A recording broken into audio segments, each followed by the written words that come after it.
I'd like to welcome everybody for joining us today, as well as for folks who are joining us online. My name is Richard Nephew, and I am a senior research scholar and program director for economic statecraft, sanctions, and energy markets at the Center of Global Energy Policy here at Columbia University. This morning, we are going to talk about Japan's nuclear outlook with two distinguished experts and guests, and I will introduce them in just a moment. Let me first say that this event, like any event at the center, is being webcast live, and both the video and podcast recording will be available on our website and on iTunes in the coming days. And for those of you watching online, as well as people here in the audience, you can ask a question for the panelists at any time using the hashtag CGEP events, CGEP events, and our Twitter handle at Columbia U Energy, and my personal Twitter handle at rnephewcgep. Our discussion today will begin with a presentation by Nobuo Tanaka, who is a non-resident fellow here at the Center on Global Energy Policy. Mr. Tanaka is also president of the Sasawaka Peace Foundation in Tokyo, Japan. Mr. Tanaka's experience with energy and finance began when he joined the Japanese Ministry of Economic Trade and Industry in 1973. While in the Japanese government service, he also served at the Japanese Embassy in Washington, D.C., and at the Organization for Economic Cooperation and Development.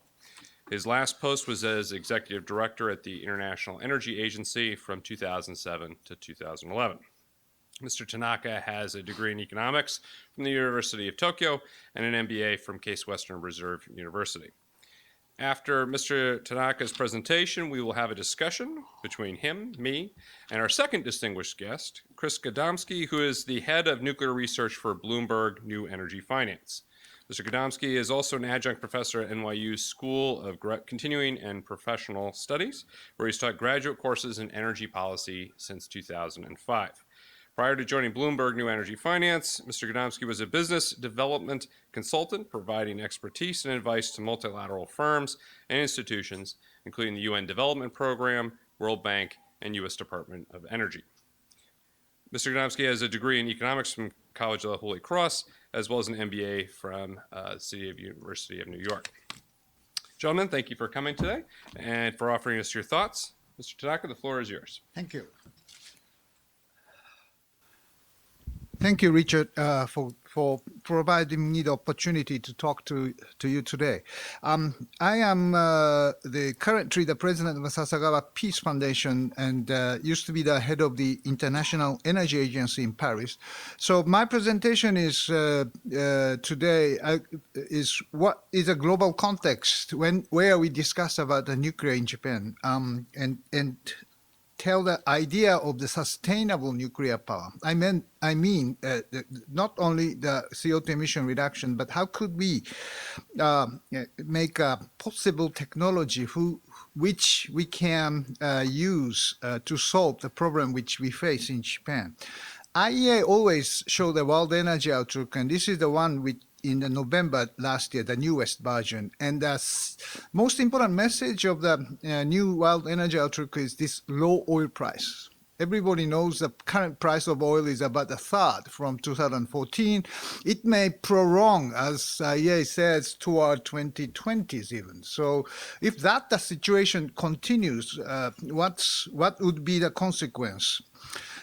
One big feature of this low price of oil is shale oil. Shale oil is now the balancer in the market. When the price is high, it comes up. When the price is low, it will reduce the production. So it's a built-in stabilizer, the function of the market, and it deprives that kind of function from OPEC in Saudi Arabia. Saudi Arabia is testing how resilient the shale is. So this is a big change of the structure of the oil market as well as gas market. Future of the investment is declining, so this will certainly create problem for the future capacity of the oil, because high cost prices like North America or South America, Russia, they will not invest. Only investment may happen in the Middle East, which is shaky. So the risk is that we need to depend more and more on to the Middle East in the future. This is a scenario which IEA said some time ago, but half of the Middle East is from Iraq. So can it really happen like this? Low price of oil means less revenue for the Middle East, and that means they cannot pay for the social stability. So less oil from the other part of the world means that we have to depend more and more onto the Middle Eastern oil, which is less and less stable geopolitically. So this is the biggest risk of the low oil price situation. United States is very different from other countries. This is a chart of oil dependency, import dependency as gas import dependency. So the traditional importers on the right-hand side, traditional exporters on left and down side. U.S. is in the middle. And this is a so-called energy independence of the United States is happening in terms of gas, in terms of oil. So U.S. is very strong in terms of the geopolitical power in a global context and energy market. And U.S. is kind of sole winner in this game. But I'm very much concerned of the current presidential election. The U.S. movement is to the isolationism. Even the best player, the sole winner is going to be the, let's say, try to be independent, and isolation is really dangerous in the global sense. This is not a subject today, but maybe of interest to you. U.S. no longer need to depend on the Middle East from oil. How can U.S. protect the free navigation of the Strait of Hormuz? It's a role of Japan, India, China, more in the future. China is preparing for One Belt, One Road by pipelines, etc., in soliciting its energy independence of itself. But it triggers the concern of the neighboring country as well as U.S. Department of Defense. China's, I will pass. This is a U.S. situation. U.S. thanks to the very cheap gas, it replaces coal. And with renewables, United States CO2 emission has been reduced and energy import. So GDP grows. So this is a triple win for the US. Energy security is more collective nature. This shows that many countries has a different portfolio, but Europe as a whole is connected to each other by grid, and it's a collective energy security. This is a chart. Germany can phase out nuclear because it's in the middle of Europe importing necessary electricity from France or Poland or Czech. So this geopolitical advantage gives the liberty of phasing out nuclear in Germany, but Japan cannot because it's not connected to anybody, even within the country. This is the ASEAN situation. Some guy like Masayoshi Son proposed Asian super grid. Yeah, this is visionary, but certainly the Asian future is the collective energy security maybe, just as Europe is doing. Yes, Japanese situation is a problem. Tokyo Electric lost all the nuclear here after Fukushima accident. But Western part has a huge overcapacity, spare capacity, but it cannot be transmitted to the East because connectivity is so low. There are 2 frequency zones in Japan. IEA has been warning Japanese government, if it's not rectified, you will have problem. And it happened in March 11th, 2011, unfortunately. And I'll give you some idea of what is a sustainable nuclear power means. Paris COP21 will definitely give the more pressure to reduce CO2 in the future.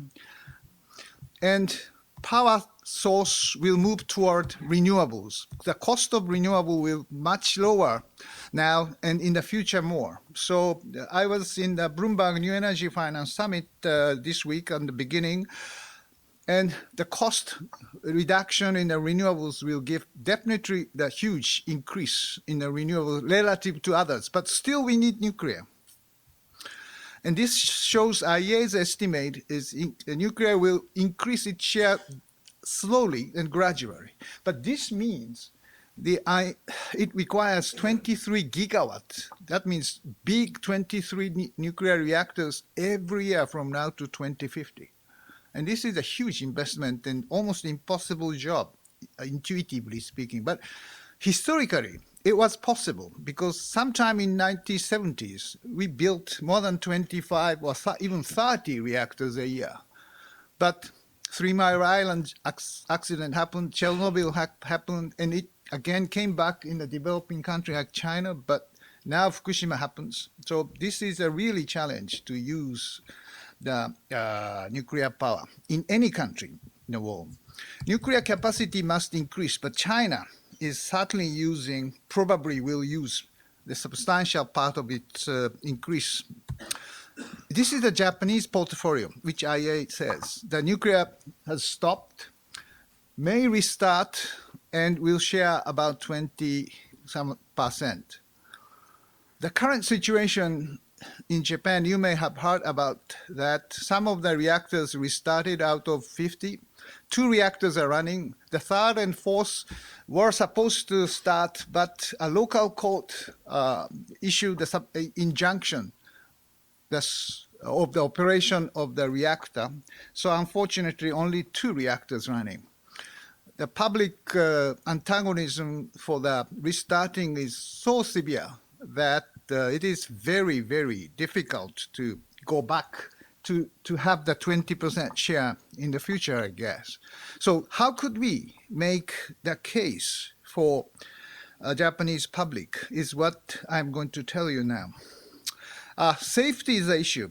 So the safety must be clearly achieved because the Fukushima accident was caused by human error. This chart shows clearly what does this mean.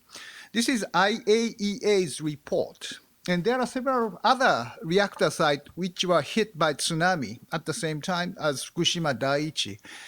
Onagawa, it's much closer to the epicenter, and the tsunami was much higher. But Onagawa plant was saved because they built the plant 10 meters higher than originally planned.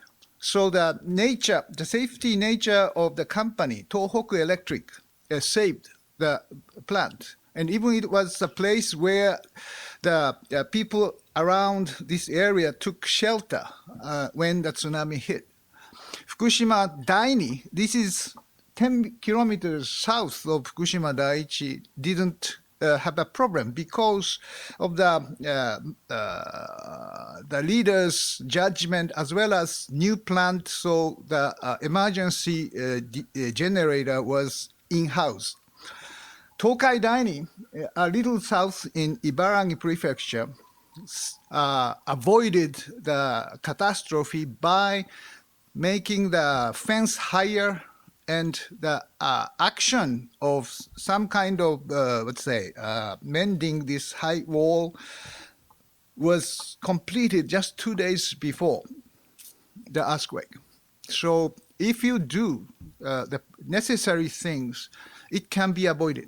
Unfortunate, but this was definitely the human error.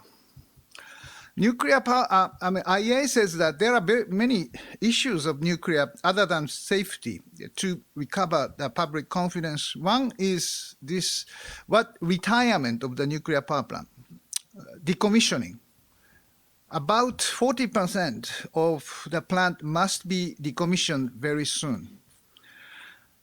And then not only decommissioning, how can it be replaced? Replaced by what? This kind of question hasn't been addressed yet clearly. Also, spent fuel. It expands almost double into the future. How can we solve this spent fuel or high-level waste problem is certainly the key issue to make the public accepting the nuclear option in the future. My answer is that we should not stay in the generation 3 or 3 plus, but rather going to the generation 4 as quick as possible. Pandora's Promise, directed by Robert Stone, shows one of the options, IFR, Integral Fast Reactor. And this passive safetiness was proven by its experiment 1986. This is the kind of picture design of the reactor system, which was developed by Algon National Laboratory in some time ago. And it offers a very passive safety future and long-term waste management ease and also proliferation resistance. So certainly this is probably the way we have to use in the future. And this has another substantial merit for Japan. That is, what I mean is to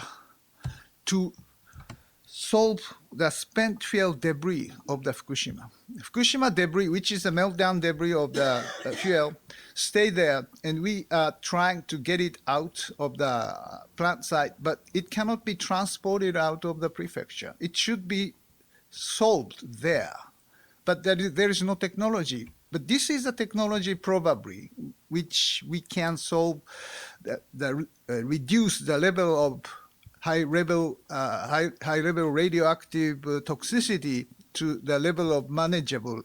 300 years, the toxicity will decline to the natural uranium, while if we keep it as such, we need 100,000 years of solid place in the Fukushima, and it is probably very difficult.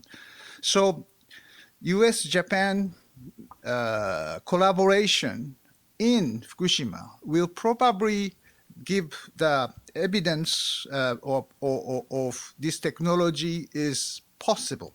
The Sasawaka Peace Foundation asked me to do the feasibility study with the experts of the nuclear power, how much money we need to build this plant, and how many years we need to complete this cleanup.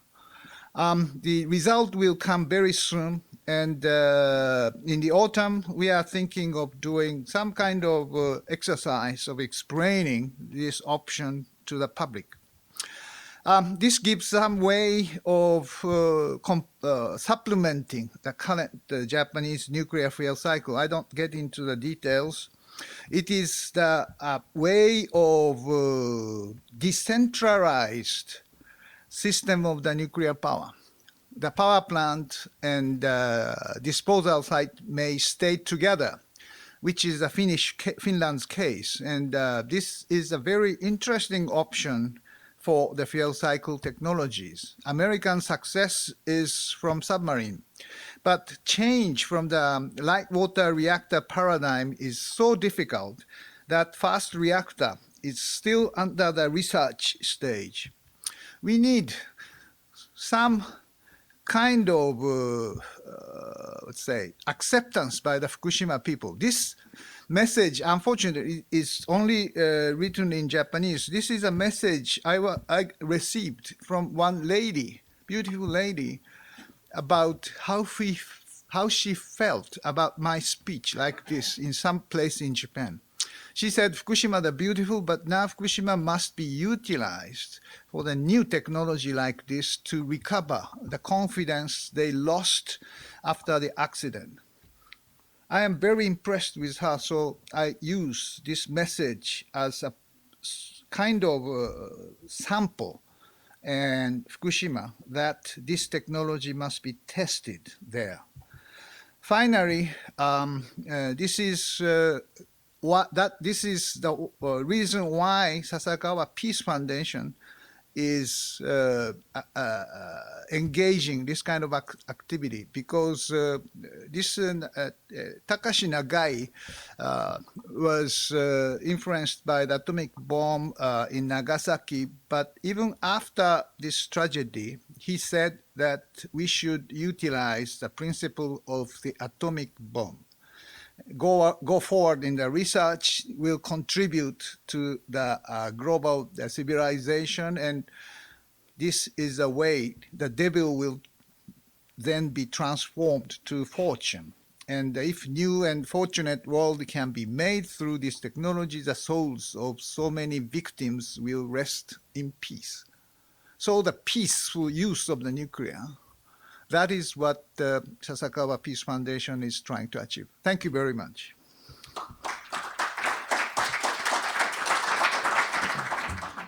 Well, thank you very much for that presentation, Mr. Tanaka. And again, for those who are watching online and listening to the podcast, my name is Richard Nephew.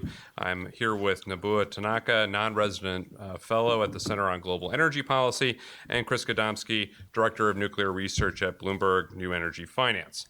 We're discussing Japan's nuclear outlook, and we'll have a conversation amongst the panelists for a few moments, and then we'll open up for questions from the audience as well as from folks who may be watching us online. So if I'm checking my phone, I'm looking for people tweeting us questions that we can talk about here. Chris, let's start with you. Nobuo put out a lot of information about global energy markets, Japan's potential nuclear future, in particular the possibility that technology will help solve some of the problems that have bedeviled nuclear technology for a long time, and the use of nuclear in the energy mix. The big problem with nuclear, in my opinion, has always been that the financial costs of using nuclear energy have really outstripped the benefits that have been delivered from it.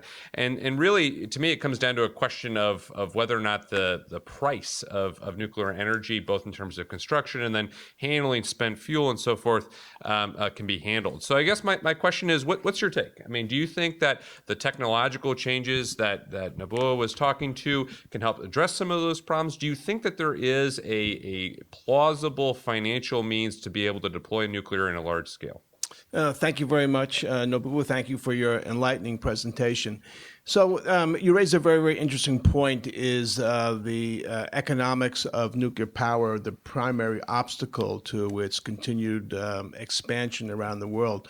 So my theory on all of this is that to evaluate any project, not just a nuclear project, a natural gas or renewable project, you need to take several things in consideration. And nuclear perhaps is probably the most relevant to this analysis strategy. We've all heard in business school the SWOT analysis: strength, weaknesses, opportunities, and threats. In the energy sector, we can evaluate potential projects through what I call the STEEP analysis. So the social, technological, economic, environmental, and political aspects that go ahead and drive a decision to invest in a nuclear power plant. And so nuclear power plants may win on environmental issues because they're a non-emitting source of CO2. But in certain markets around the world, they certainly lose on economic aspects. For example, in the UK, we're considering building a very expensive nuclear power plant, which would be the most expensive infrastructure project in the energy sector historically, at a cost of about $8 billion a kilowatt of capacity. Now, this contrasts significantly to what the Chinese are doing. They can build nuclear power plants for $2,000 a kilowatt. So why the big difference? The UK has not built any reactors in 20, 30 years. The Chinese are involved in a rapid sort of expansion of their nuclear power plants. They have access to cheap labor. They have access to inexpensive capital costs. They build reactors in sequence, siting 6 of them at one particular site, so that the same people who are working on laying the concrete foundation move from one reactor to the reactor, and all 6 of them are on site. And as a combination of this provides a wide variety of opportunities for in the marketplace, 8,000 to 2,000 and everywhere in between. So it's really become a site-specific issue, technology issue, and the Chinese, to be fair, are building these second-generation reactors, which they're starting to phase out in the wake of Fukushima. So the next generation of reactors they'll be building, third generation, will be a little bit more expensive, around 3,000, 2,600 to 3,000.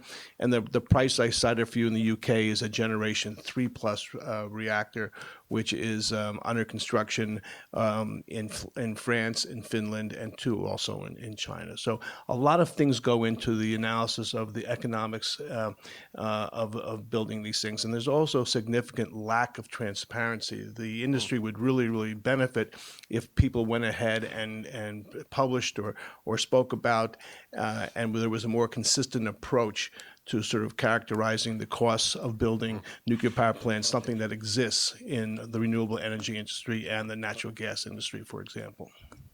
Oh, thanks for that. And it leads to really my next question, because it goes to issues of hidden costs, as well as the sense that communities have got when they look at nuclear being installed. And, Nobuo, you spoke to the issues around nuclear in Japan, which obviously are quite sensitive following Fukushima.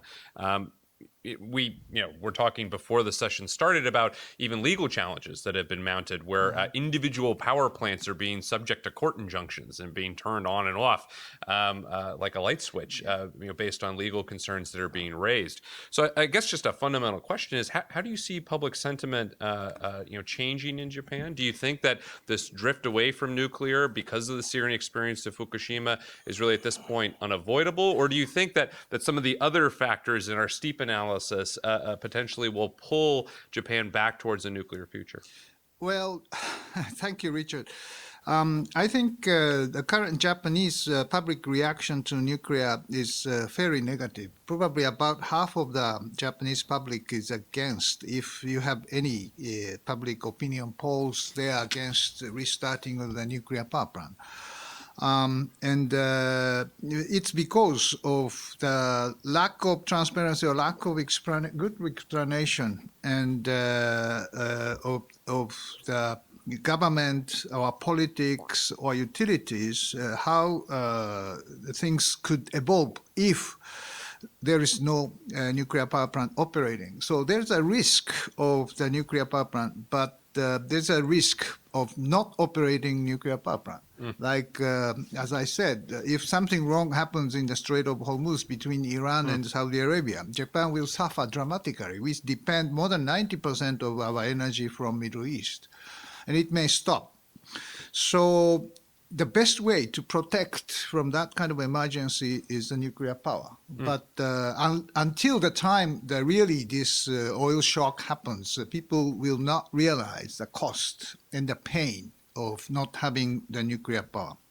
So the nightmaric scenario for the executive director of the IAEA is something wrong happens in the Strait of Hormuz. We wish it will not happen, but I'm explaining this kind of thing one after another in any meetings or seminars, newspaper, interviews, TV, but this didn't change really the public opinion. And then here comes this idea of new technology, sustainable nuclear, because public will only accept it if we really prove this is passive safe. It doesn't have the risk of proliferation, the weaponization. And we have the solution for the high-level waste. Until that time, and only security and environmental, implication are not enough to really recover the public trust. So I am using this technology as a solution even for Fukushima's cleanup. Maybe this adds some kind of reasoning and explanation why we have and we can have the nuclear power. This is happening, and I need the concrete numbers. If we use this technology, what's the cost and how many years we need to really clean up Fukushima's debris? So we'll see how this kind of assessment will impact the population there. Some good reaction, as I mentioned, from one lady was there. So we have to clearly say what we are thinking in the mind. Just, it is not a good idea just saying, okay, let's keep current paradigm, let's keep the current ideas going. Is not really good enough to convince the Japanese public's opinion. Oh, I think that's a great point. And it actually leads to really a more fundamental question about Japan's nuclear industry. I mean, if Japan doesn't invest at home, to some extent, Japanese nuclear technology and its ability to export its technology abroad will also atrophy. There's also a symbiosis here a little bit with the Middle East, which is one of the most likely, in my opinion, potential new growth sectors for nuclear in the future. And I guess, Chris, I just asked two questions. One, do you think that if Japan were to step away from nuclear at home, that there would be this drift away from nuclear technology as a core industry of Japan? And do you also think, though, alternatively, that if Japan were to reinvest in nuclear at home, it has a benefit for Japanese industry in the export sector? And whether or not, in fact, there's a symbiosis really between Japan's Middle East oil needs and its ability to potentially export nuclear into the region? So there's a lot of interesting points that are going on in the nuclear power industry, in that Japan is not operating in a vacuum, nor is the U.S. So the U.S. is recognized by virtue of the fact that it has 99 reactors operating in the country, the largest deployment of nuclear power, as being a leader in the operation of nuclear power plants. However, that leadership is being challenged by the Chinese, who are rapidly building nuclear power plants and are forecast to exceed the capacity of the United States within 15 to 20 years. And so we in this country stand to watch the Chinese go from a fledgling nuclear power 10 years ago to a leading nuclear power in the United States. And part of the Chinese strategy right now is focused on developing export markets. They are spending a lot of time and resource looking at opportunities not only in the developing world but also in the developed world. And for example, they are looking to finance part of the construction of the Hinkley C EPR reactor in the UK. And in the fine print afterwards, they talk about introducing their Hualong 1 reactor, which is indigenous Chinese reactor design, to the UK market as the next phase of the project. This is very, very critical, because if the Chinese succeed in successfully building the Hinkley C project in the UK, or using their capital to go ahead and do so, and they succeed in introducing the Hualong 1 to the UK, they will have a referenceable account in the developed world. The same strategy is being applied to Argentina, which does not have cash to go ahead and build nuclear power plants, and turn to the Chinese for financing third-generation reactors, and hopefully to go ahead and also deploy a Hualong 1 reactor. So I think that being in the international marketplace is a very, very important place for the Chinese to build, and they have geared up their supply chain. 70, 80 to 90% of the components for nuclear power plants are now being made in China. And with this excess capacity and with their export-oriented trade policy, we can see Chinese reactors being pushed along other parts of the world.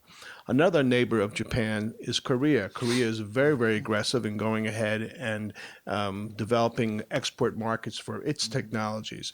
So we see the perfect example where the Koreans successfully outbid the French to build 4 nuclear power plants in the United Arab Emirates.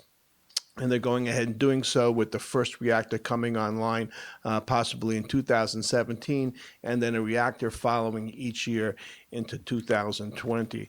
And so one of the reasons why the Koreans were selected for that particular project is because they have successfully demonstrated the ability to build large, complex projects in difficult international environments, something the French were unable to go ahead and demonstrate, and the French were struggling building their own reactor in Flamanville on the French coast. So if the Japanese decide that they're not interested in aggressively developing new technology and pursuing export markets, there are other players to go ahead and fill that vacuum, noticeably the Koreans, and the Chinese. And the Russians are also very active players. And you mentioned the Middle East. The Russians have penciled, and I use that term emphatically, penciled agreements to go ahead and build nuclear power plants in Egypt, in Jordan, and other parts of the world, Bangladesh, for example, Vietnam. These projects are not moving forward quickly. They're sort of slogging along. But nevertheless, the Russians have a decent technology, and so they are also possible competitors. So the market is open. So if Japan does not have a conscientious policy to develop and improve its technology domestically, it may lose opportunities in the international marketplace. I think it's a great point, and it leads to a rather obvious question, I think, but an important one. What's the impact on international standards of safety and security and proliferation resistance by the changes to the marketplace? I mean, I think I take your point on Korea and its ability to be able to develop very advanced facilities abroad, but are there similar questions associated with Chinese or Russian nuclear projects that would be built outside the world, and are there implications for safety, security, and proliferation resistance that we ought to think about from the international regulatory perspective? And Nobuo, I'll ask you to take that first, and then we'll go to Chris. Yeah, that's a very relevant point. And IAEA certainly has a global standard for safety and security, or safeguard to some extent. And certainly the individual countries of the membership are requested to match that level of safety as well as security. So Russia, China, or Korea, Japan, or any country who are doing nuclear certainly should satisfy the level of the international norm. Though the problem is that in Fukushima was that Japanese old security or safety standard was not really, fully satisfy the IAEA. That was a claim. Sometimes the IAEA did, and more emergency measures of the disasters, and also in case of defense in deep approaches. There are many things Japan has improved after the Fukushima. So we claim that current standard of safety in Japan is one of the severest in the world.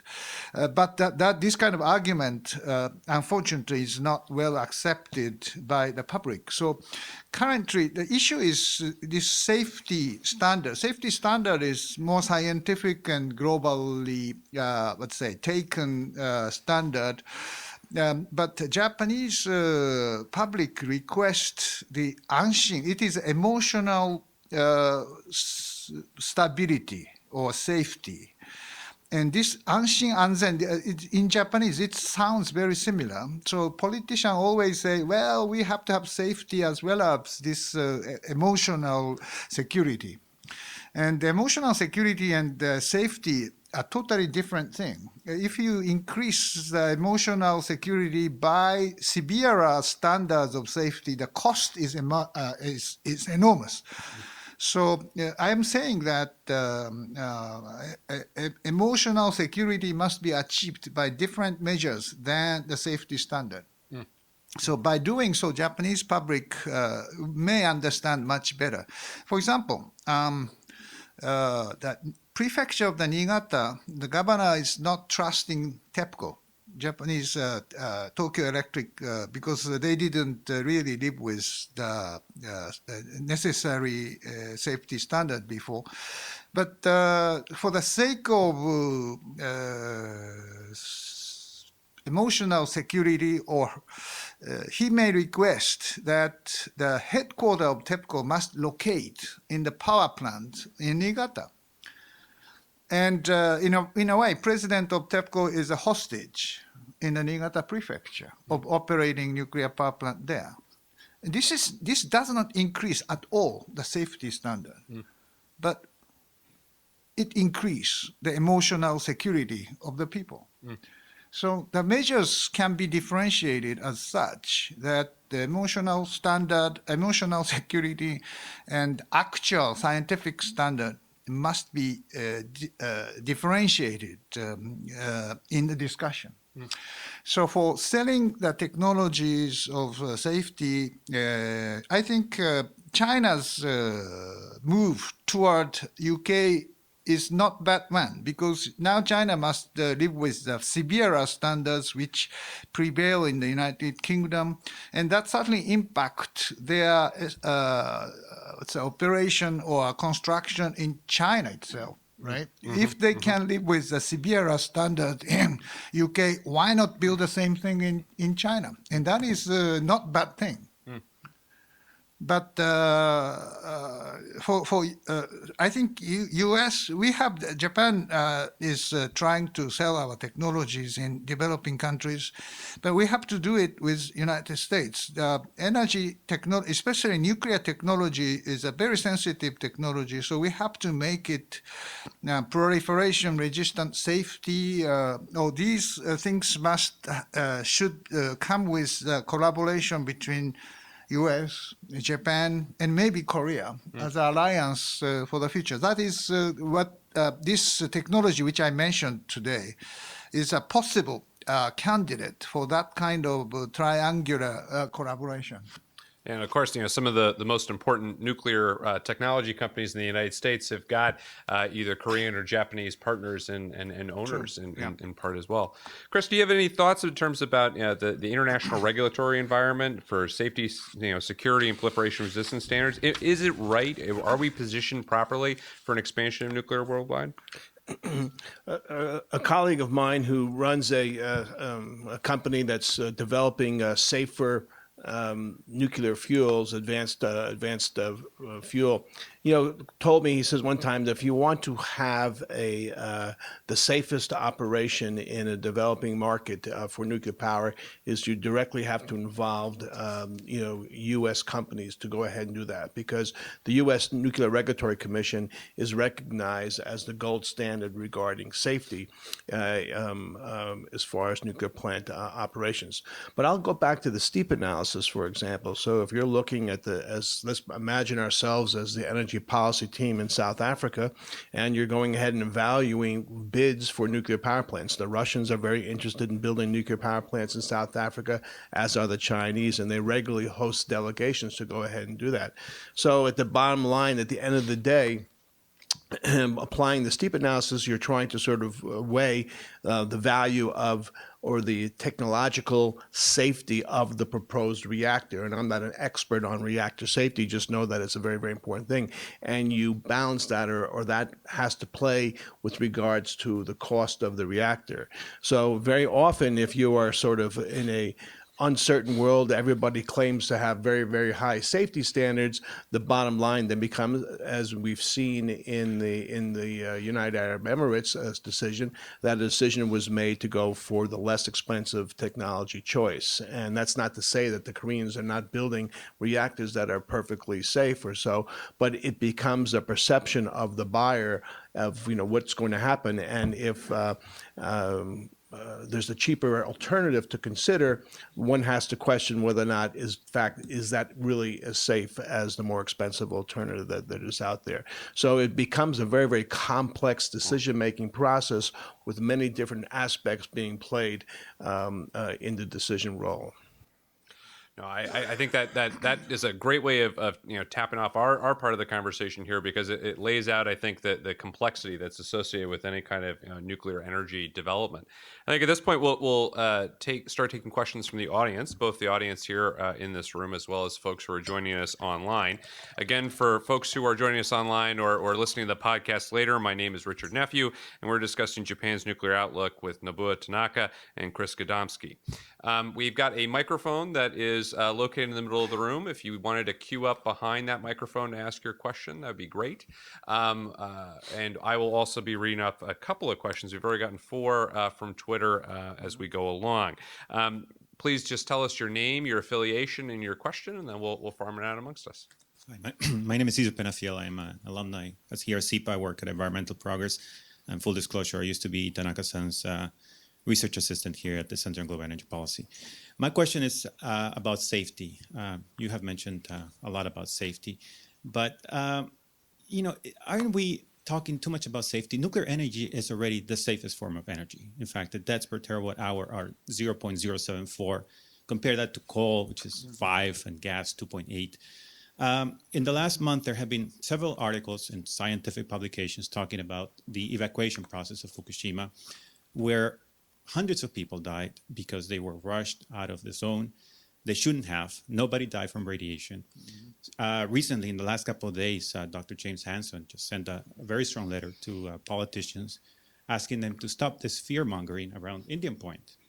So how much safer can we make nuclear energy before people can trusted. So shouldn't we just start talking about how not to panic, how in case of the worst case scenario, such as Fukushima, just shelter in place for a few hours, maybe evacuate a really small area and relax. Thank you. Well, thank you for that. You want to take that? Thank you, Caesar, for good question. Yes, it's the nuclear compared to the other energy sources like coal or even wind. Casualty by the radioactivity of the nuclear power is much less than relative to its power generated by the nuclear power station. It is true, and that coal, the carbon is a serious health problem. So burning coal or gas and replacing nuclear will cause huge health problems. That is obvious, but not many people know about the consequence or impacts of that kind of, pollution-related issues.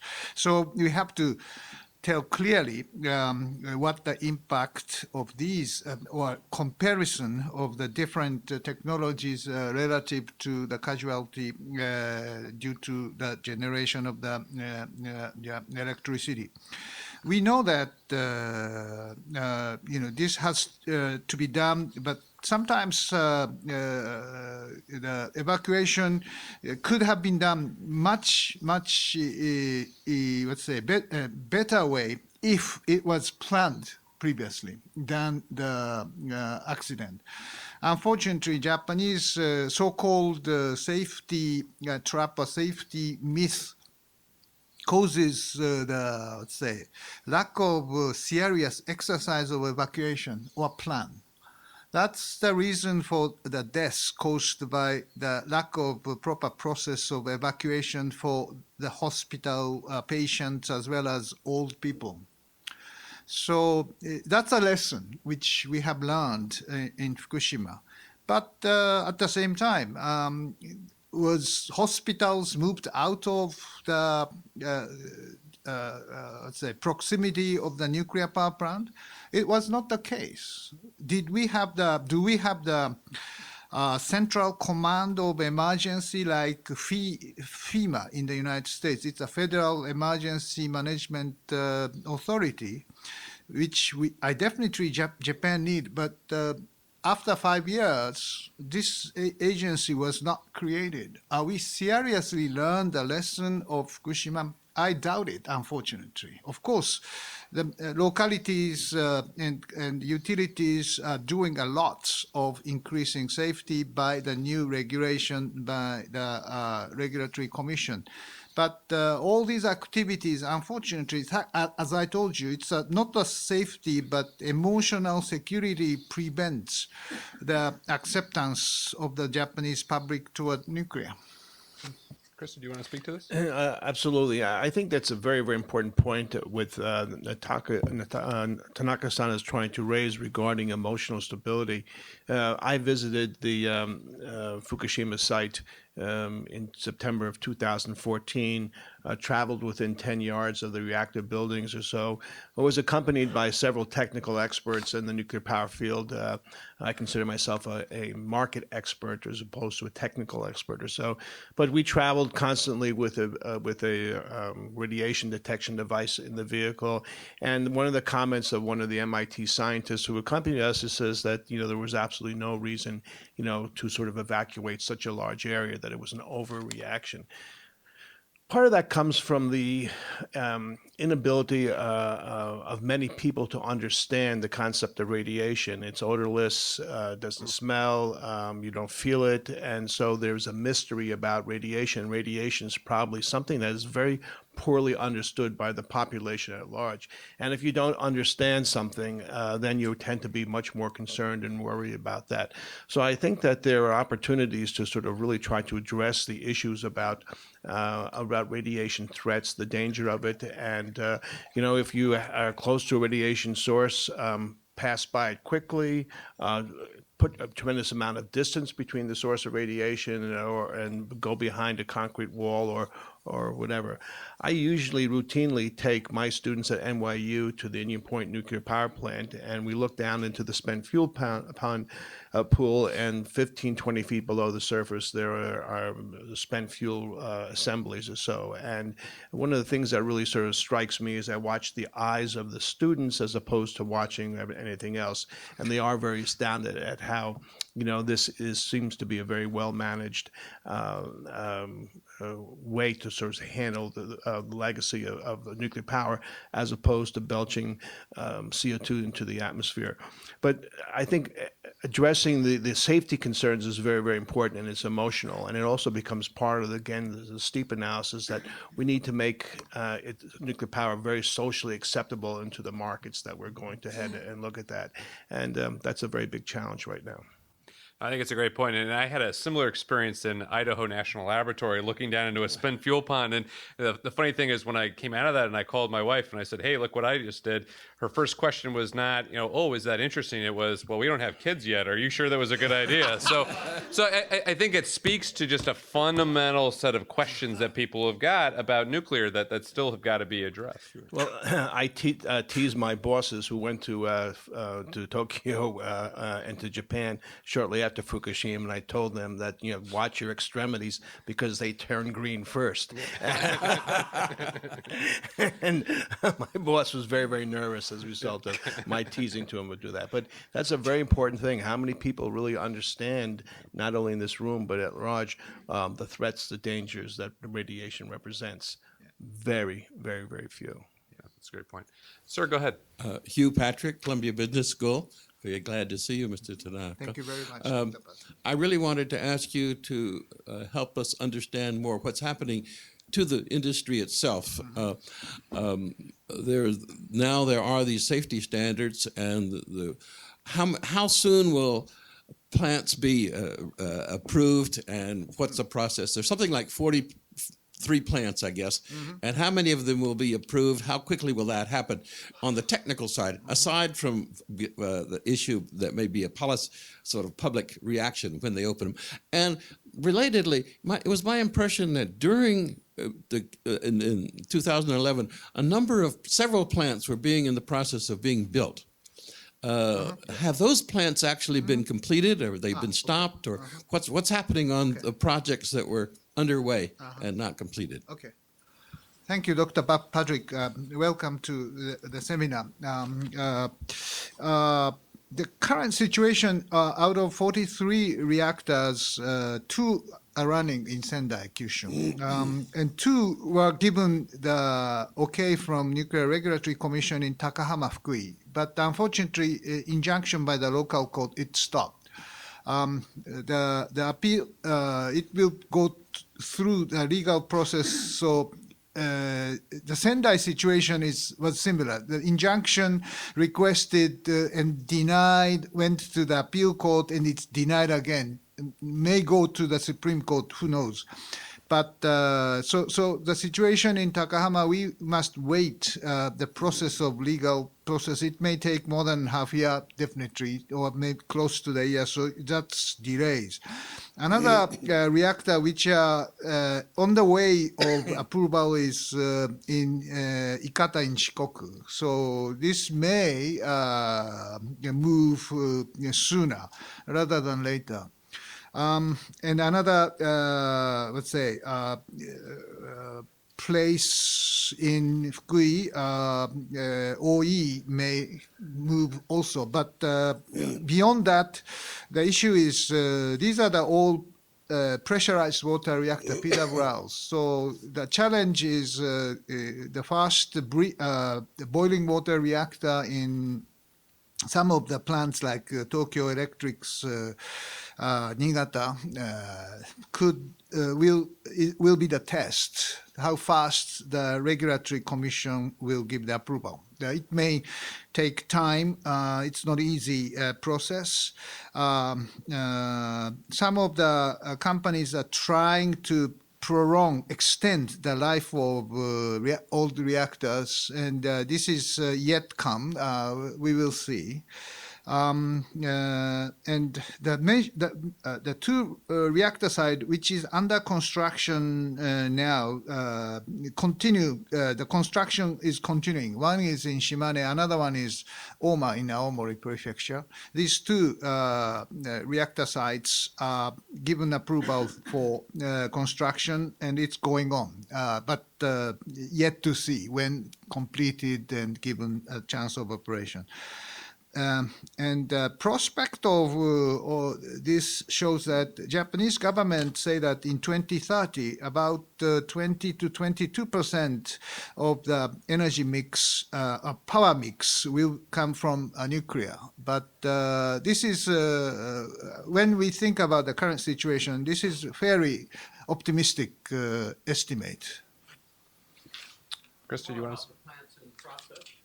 The plants that were being built in 2011? Well, they are under construction. They are continuously under the construction situation. That is Oma and Shimane. They are.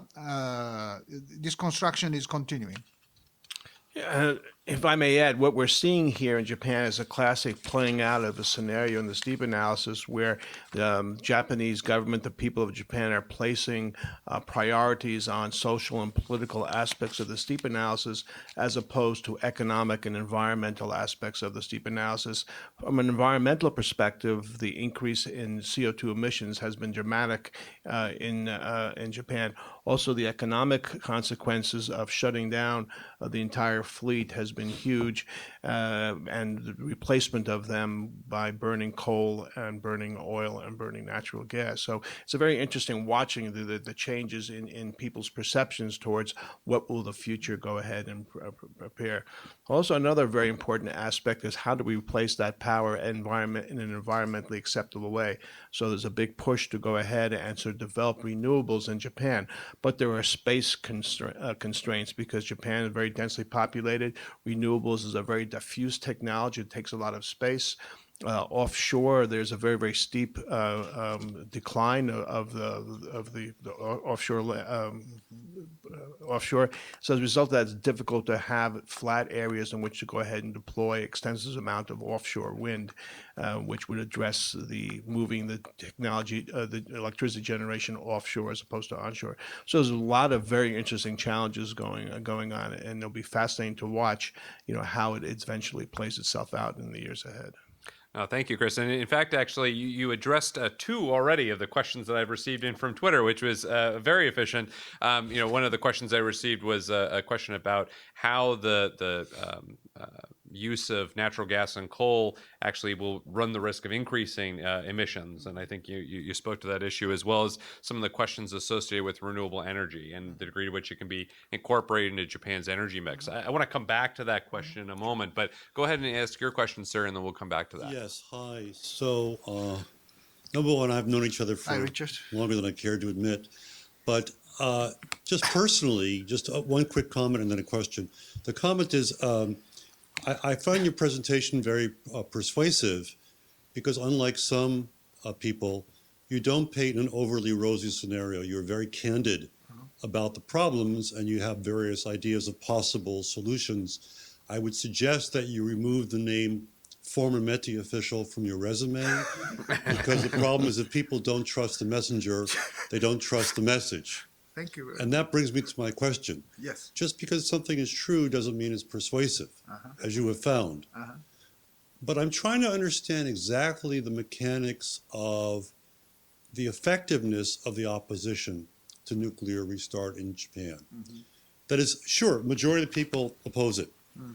However, when it comes time for them to vote, all the people who are anti-nuclear, not all, but most of them voted for the LDP. True. So they were against it, but that was not their top priority issue. That's true. And this is across a number of things. The LDP, clearly there's no longer an opposition party in Japan. So I'm not sure what the LDP itself is afraid of. I don't know whether the Nuclear Regulatory Agency is being very slow in order to reassure the population that they're being very careful, because they said their job number one was to restore trust. And I'd get your opinion, are they the bottleneck? And if they are the bottleneck, if you have a trade-off between getting these restarts quicker or doing it in a way that gives more assurance to the population, which do you choose? I mean, that's a difficult trade-off. So one is, what is the actual political obstacle? Does it lie at the politician level, the regulatory level? I see. Because the population doesn't vote that way. Yeah, I understand. Very good question, Richard. Very good answer, I hope. Yeah, well, I think the issue is probably not technical or regulatory, but political, because public certainly support LDP, while quite questioning about the nuclear power. So among LDP, there are anti-nuclear people. You know that, right? The former Prime Minister Koizumi is very against. His son is more or less influenced by his father. Kono Taro is very against. But Abe, the Prime Minister, is said to be very positive and convinced that we need nuclear power for safety, for the environment reasons. But his agenda is something different. Abenomics is one, national security is another. So nuclear power restarting is not really the high agenda for him. So because he knows that putting the nuclear power thing top of the political agenda, the public reaction is very negative. So for the sake of energy security or sustainability of Japan in the future, I think the current lack of determination by the Prime Minister for using his political capital for the nuclear power, the situation is unfortunately shaky. Yeah, I think for the sake of economy, for the sake of national security, he has to do more than what he's doing. NRC, the Nuclear Regulatory Commission, is in a way given the total, let's say about the restarting, and they are squeezed or politicized in a way that they must behave very cautiously, technically, legally. So unfortunately, this is let's say more the political leadership issue to guide the country where we are heading in the future of energy security, sustainability, or national security in Asia. If we don't have nuclear power, certainly our geopolitical position could be very much undermined. We don't have, Japan is no intention of having a nuclear weapon as suggested by one of your candidates here. But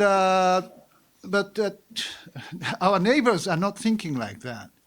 So that kind of concept or perception of nuclear capability is probably necessary.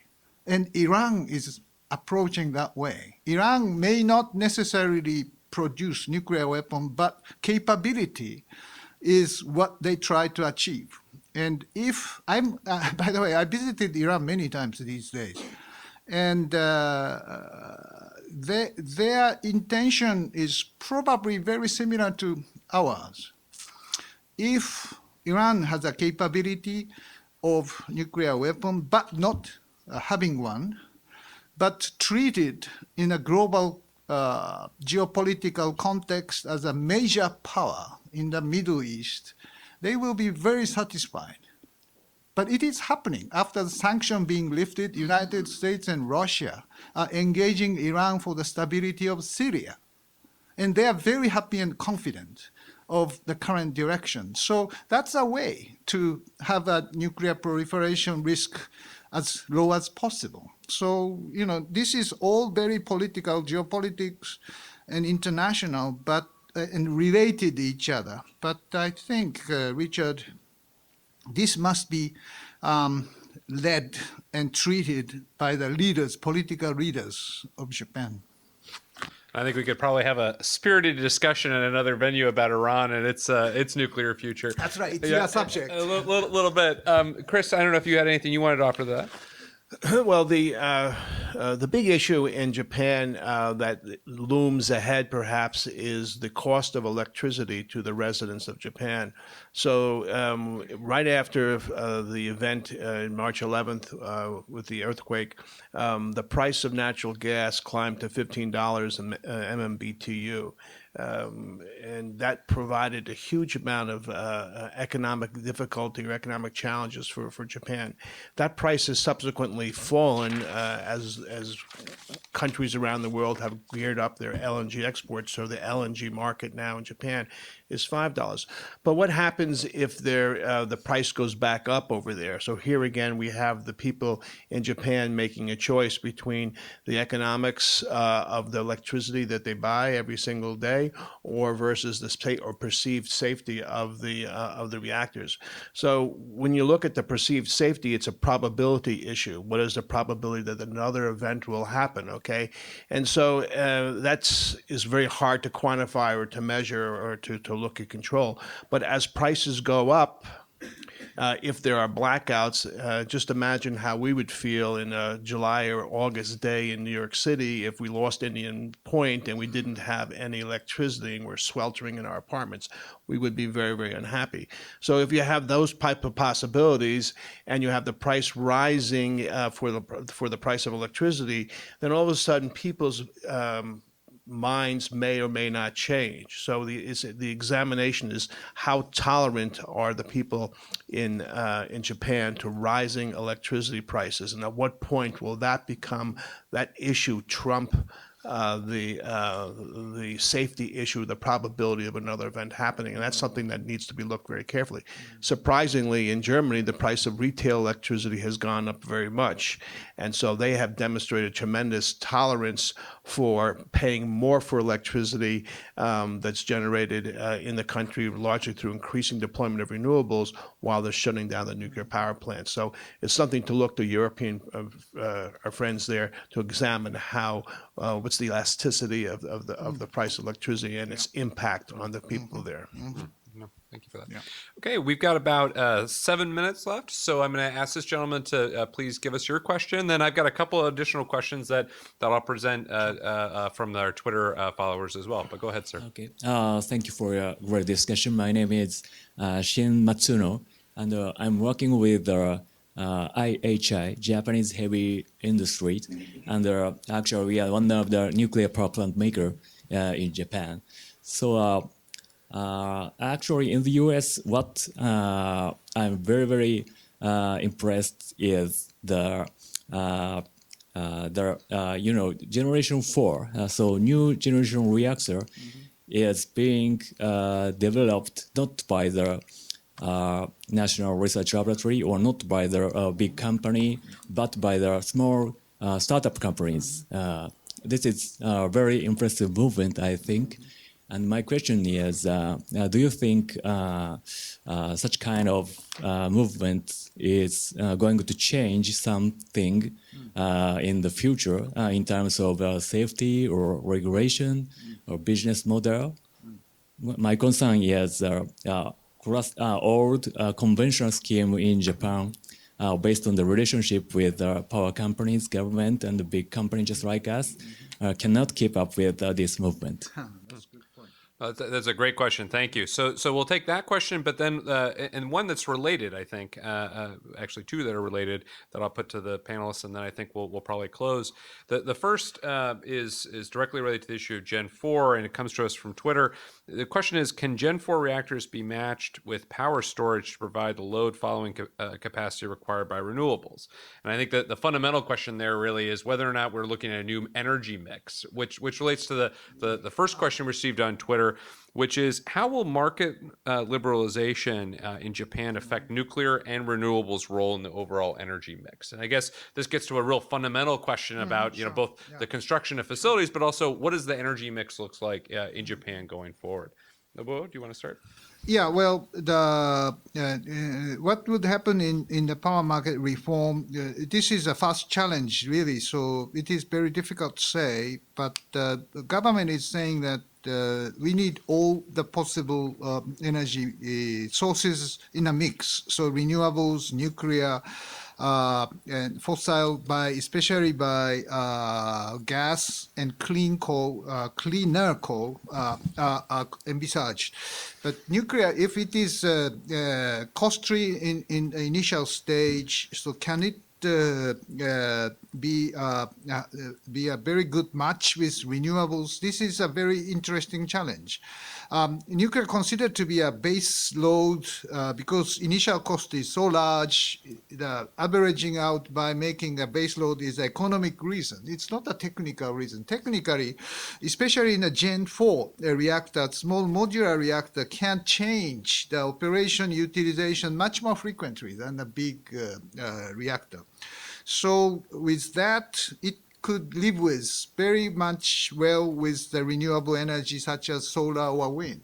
So the technology may help by this baseload issue or nuclear issue together with renewables in a power mix in a liberalized market. We have to wait and see, but storage technology certainly helps. So all new development of the technology must be considered in the process of the market reform in Japan. Chris? The energy markets are in a tremendous period of transition, and it's a very exciting time to go ahead and be in the energy marketplace. In the United States, for example, in deregulated markets, the United States is closing down reactors. In regulated markets, we are still building reactors. So you have this dichotomy between whether or not reactors can operate in deregulated markets effectively or not. So if Japan moves to a complete market liberalization, that would suggest that, based on the U.S. experience, that would not bode well necessarily for the additional deployment or a larger deployment of nuclear power plants. Hence, Tanaka-san's, I think, suggestion that the optimism of the federal government there that we'll have 21% deployment of nuclear power plants in Japan.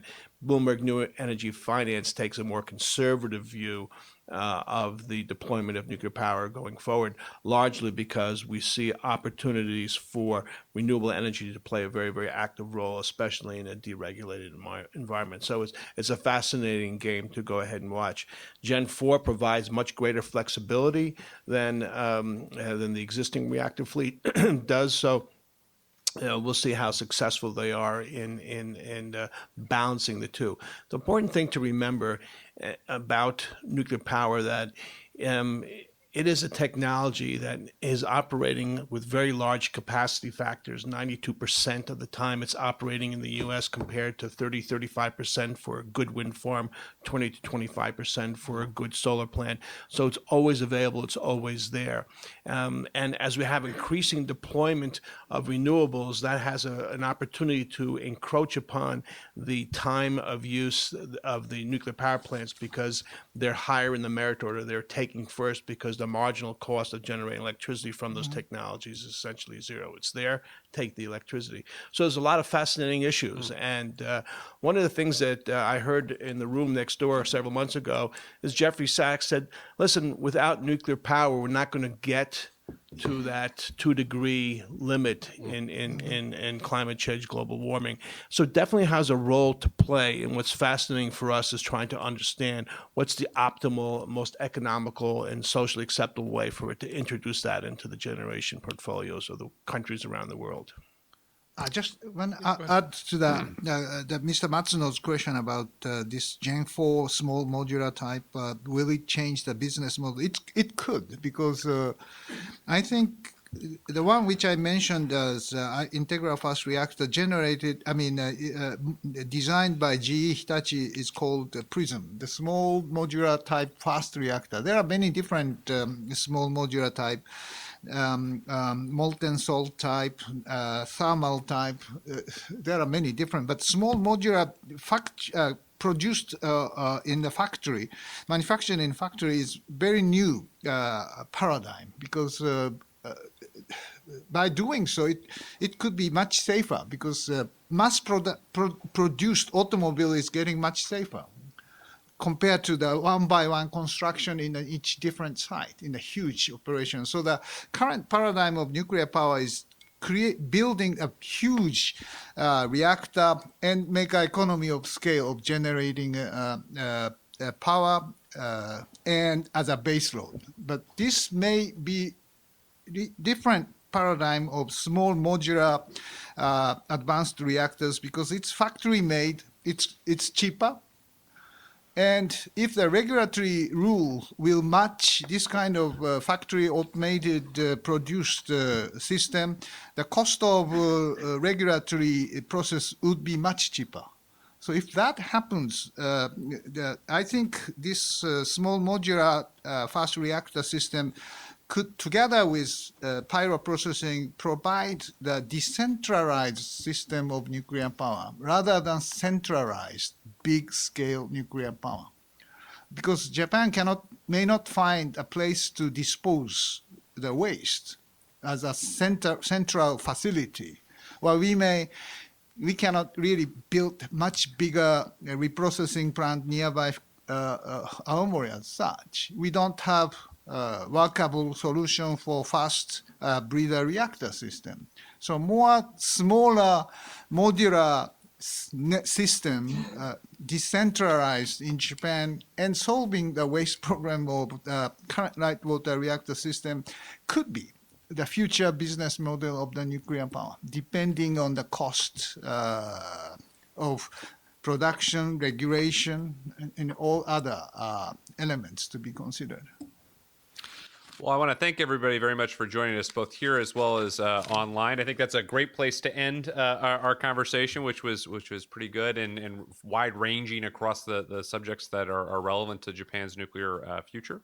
As I mentioned, the full video of this event will be available on our website in a few days. You can also subscribe to our podcast series on iTunes, Stitcher, SoundCloud, and lots of other platforms. And this is just one of a number of great events that the Center on Global Energy Policy is hosting in the coming weeks.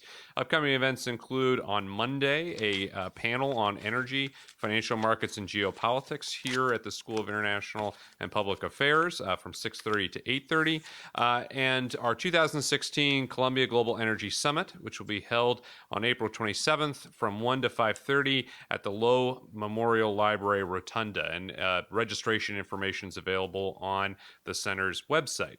I also would like to note that there is a symposium today being held by the Sustainability Management Student Association here at Columbia.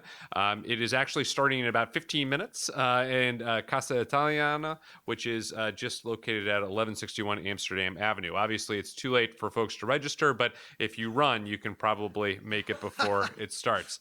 And please let me thank my guests, Nobuo and Chris, for joining us, and ask you to join me in doing so. Thank you.